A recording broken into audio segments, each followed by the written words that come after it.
भगवान शिव ने बताया, स्त्री को कौन सा फूल सूंघने मात्र से ही उसे पुत्र रत्न की प्राप्ति होती है। दोस्तों, एक समय की बात है जब भगवान शिव और माता पार्वती कैलाश पर्वत पर विश्राम कर रहे थे। तभी माता पार्वती भगवान शिव से कहते हैं, हे स्वामी, मैंने एक गांव में आपका बहुत ही सुंदर मंदिर देखा। उस मंदिर की ओर बहुत से लोग आ जा रहे थे। कुछ लोग थे जिनके पास 4-4 पुत्रियां थीं और कुछ के पास 4-4 पुत्र थे। लेकिन जिनके पास पुत्र नहीं थे वे माता पिता बहुत दुखी दिखाई दिए। वे पुत्र प्राप्ति के लिए अनेक पूजा पाठ कर रहे थे, लेकिन उनकी सूनी गोद नहीं भर पा रही थी। मुझे समझ नहीं आता कि ऐसे माता पिता जिनके पास पुत्र नहीं हैं, उनकी गोद कैसे भर सकती है और किस प्रकार से उन्हें पुत्र की प्राप्ति हो सकती है।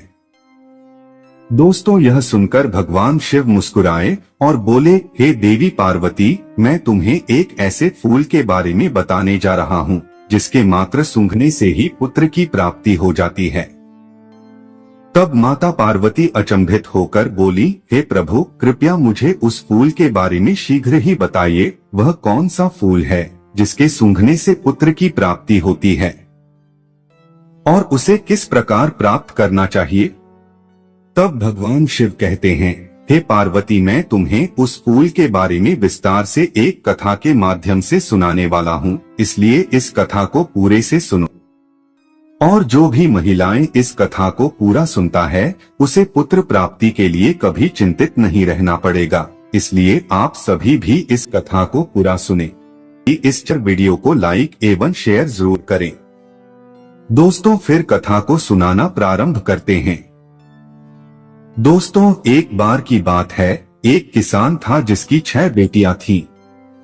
5 बेटियों की शादी हो चुकी थी और उन सबको केवल बेटियां ही हुई थीं, किसी को भी पुत्र नहीं हुआ था। किसान इस बात को लेकर बहुत चिंतित था कि उसकी सभी बेटियों को पुत्र नहीं हुआ और उसे डर था कि उसकी 6ठी बेटी को भी पुत्र नहीं होगा। उसकी 6ठी बेटी अभी अविवाहित थी और माता पार्वती एवं शिवजी की बड़ी भक्त थी। किसान की चिंता बढ़ती जा रही थी कि अगर उसकी 6ठी बेटी को भी पुत्र नहीं हुआ तो समाज में लोग क्या कहेंगे और वह कैसे अपनी इज्जत बचाएगा। इसके अलावा किसान को इस बात का भी दुख था कि उसे स्वयं भी पुत्र नहीं हुआ और उसकी 5 बेटियों को भी। किसान अक्सर जंगल में काम करने जाता था और अपनी सबसे छोटी बेटी को भी अपने साथ ले जाता था ताकि वह उसकी मदद कर सके। एक दिन किसान जंगल में काम कर रहा था और काम करते करते काफी देर हो गई। दोपहर की तेज धूप में किसान थक गया और उसने गर्मी से परेशान होकर अपने कपड़े उतार दिए और घास पर रख दिए। फिर वह काम में जुट गया। जब उसका काम समाप्त हो गया तो उसने अपनी बेटी से कहा, बेटी जाओ मेरे कपड़े लेकर आओ। जब उसकी बेटी घास के पास पहुंची तो उसने देखा कि वहां एक नाग बैठा हुआ था। वह नाग को देखकर घबरा गई और डर के मारे वापस अपने पिता के पास आकर बोली, पिताजी, वहां एक नाग है, मैं उसे उठाने से डर रही हूँ, मुझे क्या करना चाहिए। तब किसान ने अपनी बेटी की बात सुनकर कहा, डरने की जरूरत नहीं है, तुम उस नाग को एक तरफ हटा दो और मेरे कपड़े लेकर आ जाओ। ऐसा कहकर किसान घर चला गया। मित्रों, फिर आगे भगवान शिव कहते हैं, हे देवी पार्वती, फिर उसकी बेटी भी किसान के पीछे पीछे घर आ गई। फिर अगले दिन बेटी को फिर से जंगल में जाना था। उसने कहा, पिताजी आप परेशान ना होइए, आप नागों को दूर फेंकने के लिए कहते हैं, मगर यदि मैं नाग को फेंक दूंगी तो उसे चोट लग जाएगी। किसान की लड़की मन ही मन में उस नाग की मदद करना चाहती थी। वही अपनी छोटी बेटी की बात को सुन करके किसान ने कहा, मुझे मेरे कपड़े लाकर दो, आगे तुम्हें उस नाग के साथ में कैसा व्यवहार करना है यह तुम जानो। मित्रों, इस प्रकार किसान की बात सुन करके किसान की छोटी बेटी उस नाग के पास गई और उस नाग से कहा, हे मेरे प्यारे छोटे भाई, क्या तुम लेटने के लिए मुलायम जगह चाहोगे। वही नाग ने किसान की पुत्री की ओर उज्ज्वल और मैत्रीपूर्ण आंखों से देखा, मानो वह कुछ कहना चाहता हो। इसीलिए किसान की लड़की ने उस जहरीले नाग के भाव को समझकर कि कुछ खरपतवार इकट्ठा की और उस नाग के लिए एक अच्छा सा नरम जगह बना दी और फिर उस नाग से कहा, तुम इस नरम जगह में लेट जाओ।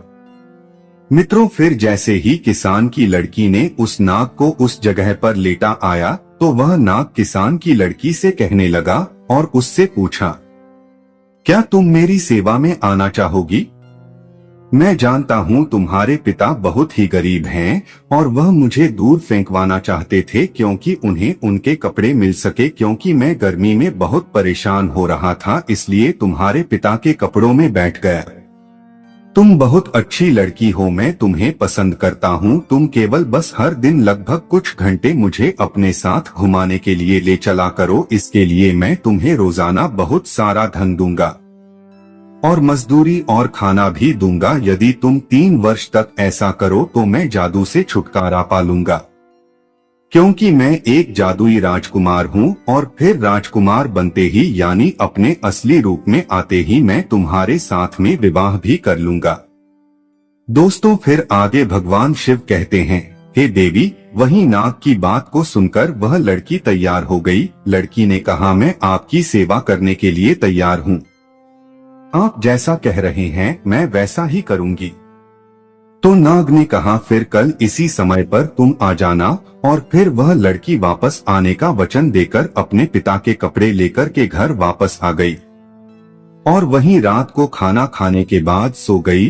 और फिर जब सुबह को उठी तो उसने अपने पिता किसान से कहा, पिताजी, आपके कपड़े मैंने लाकर आपको दे दिए। अब तक मैंने अपनी और आपकी गरीबी देखी है। मैं काफी समय तक घर पर रह चुकी हूँ, अब मैं दुनिया में अपनी किस्मत आजमाने जा रही हूँ। आप मुझे जाने की अनुमति देने की कृपा करें। मित्रों, फिर वह किसान अपनी लड़की को कहीं भी जाने की अनुमति देना नहीं चाहा, तो फिर भी वह लड़की अपने पिता से कहा, चाहे उसे भीख ही क्यों न मांगनी पड़े, मगर अब मैं भाग्य को बदल कर ही रहूंगी। और ऐसा कह करके किसान की लड़की जो थी जंगल में चली गई। फिर वह जंगल में गई और जल्दी ही उसे वही नाग मिल गया। फिर वह उसके आने से बहुत ही प्रसन्न हुआ और नाग ने उससे कहा, अब तुम आ गई हो तो मुझे थोड़ा इधर उधर घुमाने के लिए ले चलो। तब किसान की लड़की ने वैसा ही किया। फिर किसान की लड़की ने उस नाग को अपने पीछे पीछे घूमने के लिए लेकर चल दी। मित्रों, फिर आगे भगवान शिव कहते हैं, हे पार्वती, जब शाम में घुमाते घुमाते पहले ही दिन का समय समाप्त हुआ तो उस जंगल में एक शानदार महल अचानक प्रकट हो गया। जो उस महल में एक बड़ा सा कमरा था जिसमें एक बड़ी मेज थी जो खाने पीने की चीजों से सजी हुई थी, जो उस लड़की अपने पूरे जीवन काल में कभी नहीं देखी थी।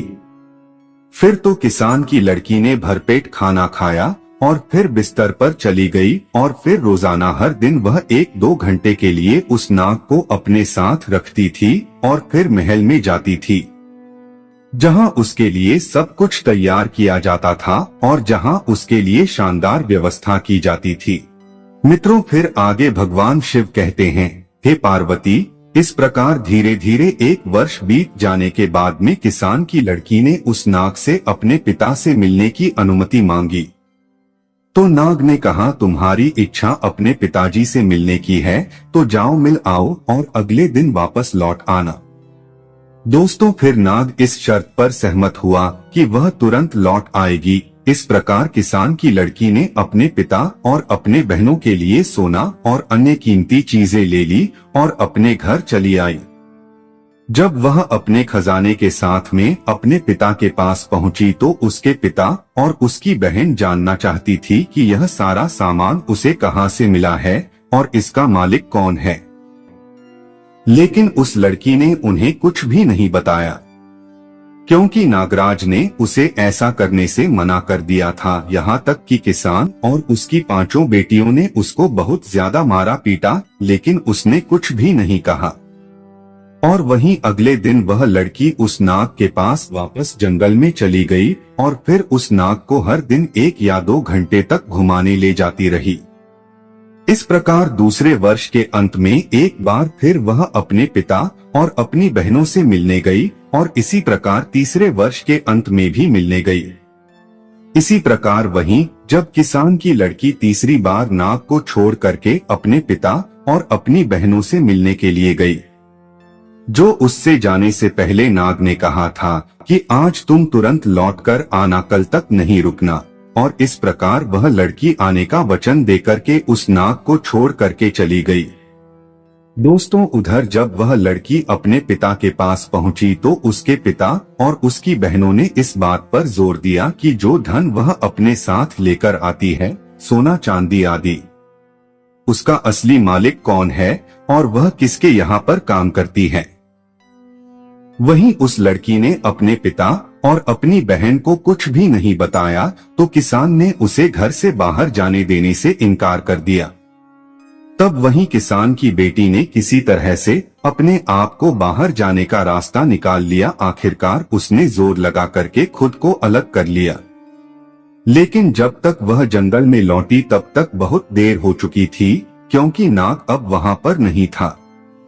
दोस्तों, दुख की बात तो यह थी कि उसने हर जगह देखा, लेकिन वह महल भी वहां से गायब हो गया था और नाग भी यहाँ से गायब हो गया था, क्योंकि उस नाग के 3 वर्ष पूरे हो चुके थे और 3 वर्ष पूरे होने पर उसका जादू टूट चुका था और वह नाग वापस एक राजा के रूप में बदल गया था और फिर वह अपने राज्य को वापस चला गया था।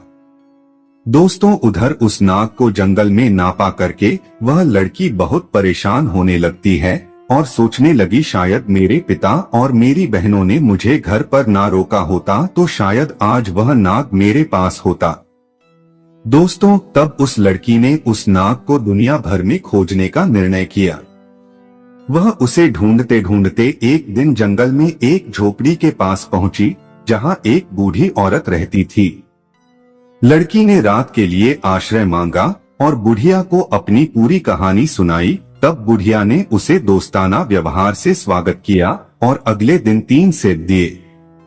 उसने बताया कि पहले सेब में एक सोने की तकली है, दूसरे सेब में सोने की सूत की रील और तीसरे में एक सुनहरा चरखा है।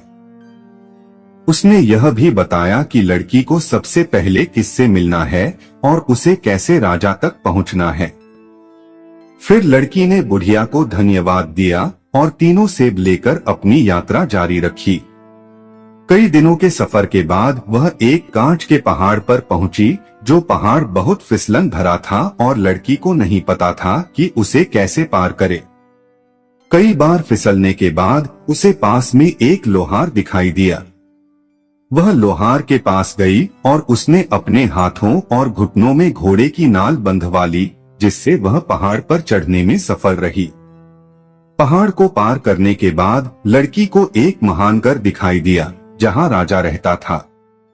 दोस्तों, यह वही नाग था जिसे लड़की खोज रही थी, लेकिन अब वह राजा बन चुका था और उसे लड़की की याद नहीं थी। राजा पहले से शादीशुदा था और उसकी एक खूबसूरत रानी भी थी। नाग ने जब राजा का रूप लिया तो वह उस किसान की लड़की को भूल गया। राजा और रानी का कोई संतान नहीं थी और रानी राजा की संपत्ति अपने परिवार को दिलवाना चाहती थी। फिर एक दिन एक दाई भेष बदलकर महल में आई और रानी से काम मांगा, तो रानी ने सोचा कि यह औरत सूत काटने का काम करेगी, तो उसने उसे महल में रख लिया।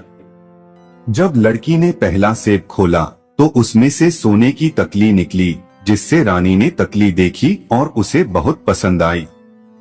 उसने लड़की से कहा, मैं इसे खरीदना चाहती हूँ। लड़की ने कहा, यह बिक्री के लिए नहीं है, लेकिन अगर तुम मुझे एक रात राजा के साथ सोने दोगी तो यह तकली मैं तुम्हें दे दूंगी। रानी को सोने की तकली इतनी पसंद थी कि उसने यह शर्त मान ली।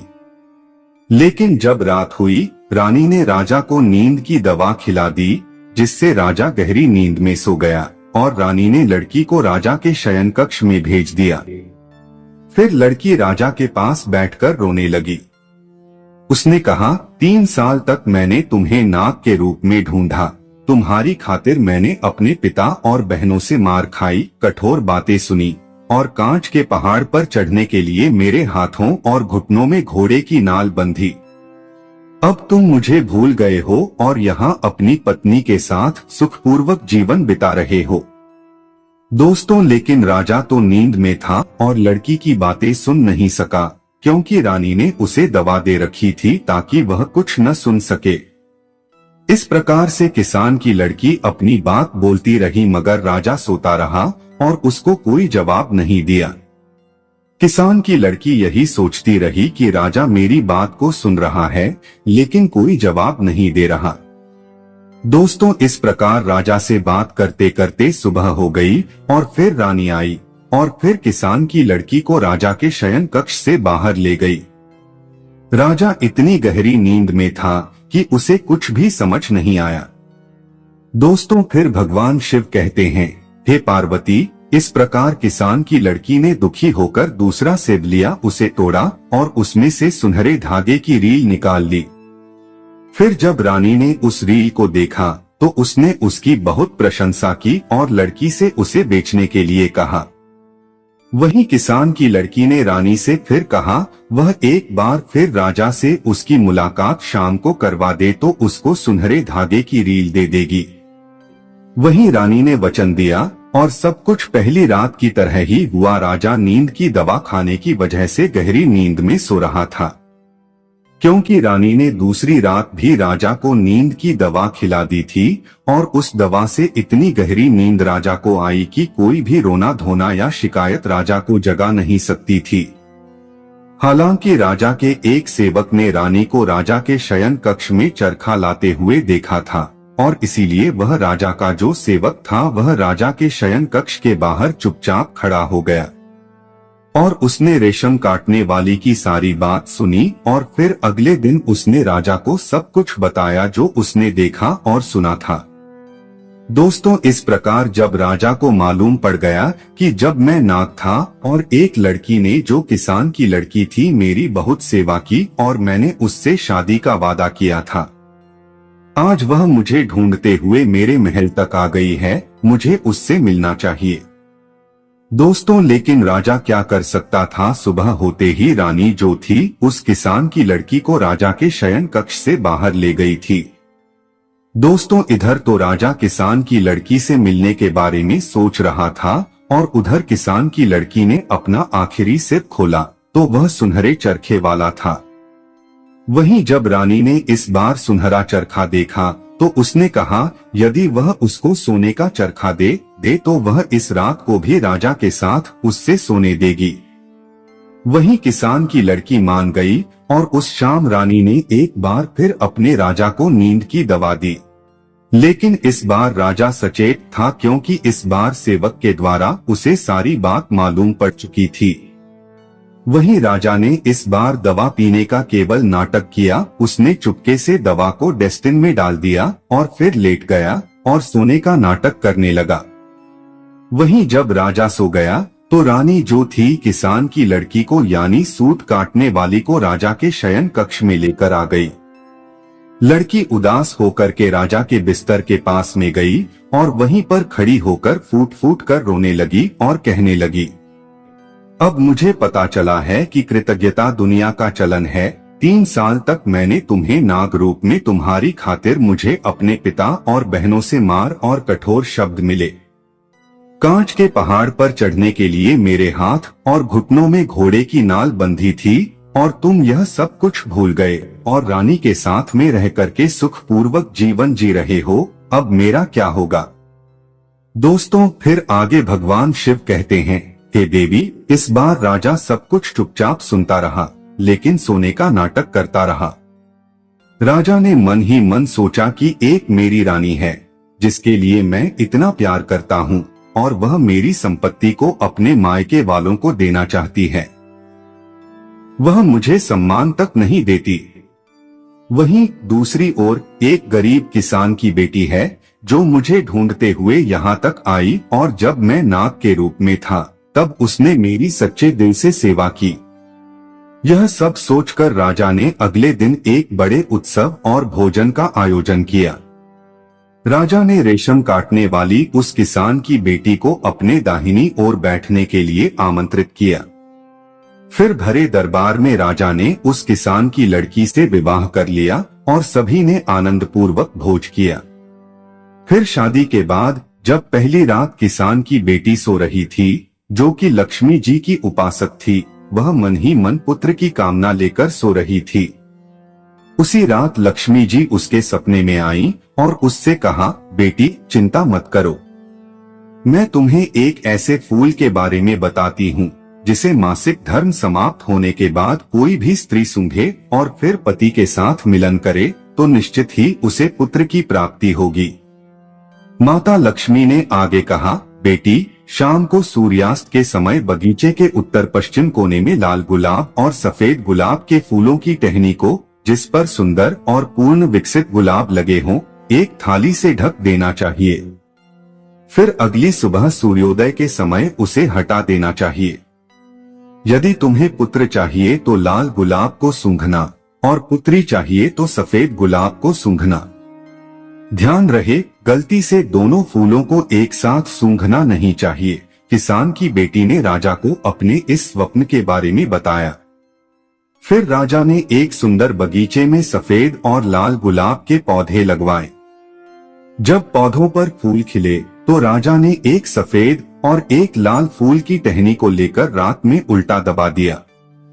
सुबह किसान की बेटी ने मासिक धर्म से निवृत्त होकर स्वच्छ हो जाने के बाद लाल गुलाब को सूंघा और राजा के साथ संबंध स्थापित किए।